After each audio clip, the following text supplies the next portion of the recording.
The winter of 1777 and 78 at Valley Forge, Pennsylvania, was the dark night of the soul for George Washington and the Continental Army.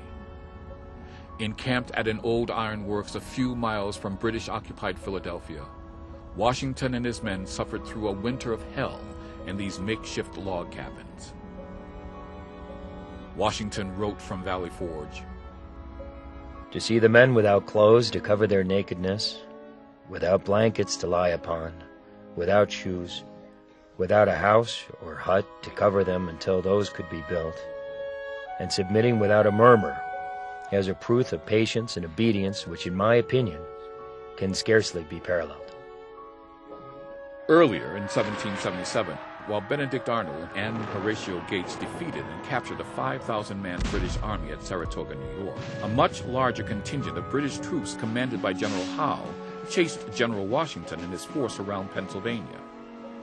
As winter set in, Howe and his army retired to Philadelphia, where they encamped comfortably until spring. Washington moved his troops to inclement Valley Forge, close enough to keep an eye on the British.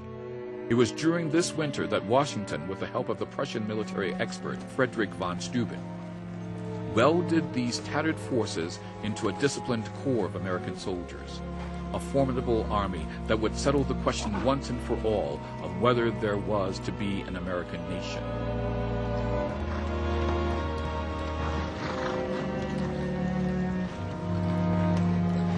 Valley Forge also added immensely to General Washington's stature and the stature of the American cause. So when the news of the French and American alliance reached the American shores, the British, fearing a blockade of the Delaware Bay by the French fleet, decided to move the troops north to New York.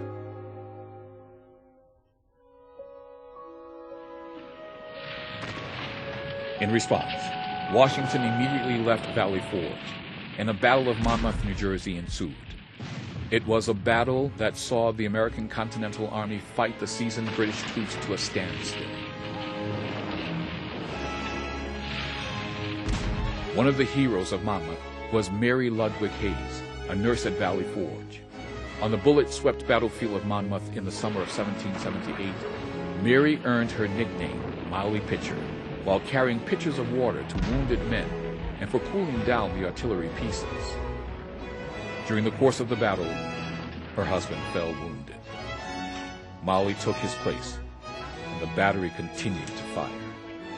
For her heroic role, General Washington gave her a battlefield rank of sergeant. After the Battle of Monmouth, the Revolutionary War was about to enter the end game, a game that would now shift to the South, as Howe's successor, General Clinton, was about to move a part of his army from New York to South Carolina. Valley Forge was the turning point for the American Army and the nation. In the 21st century, the men and women of America's armed forces carry on the traditions first begun at Valley Forge and are the best trained army in the world.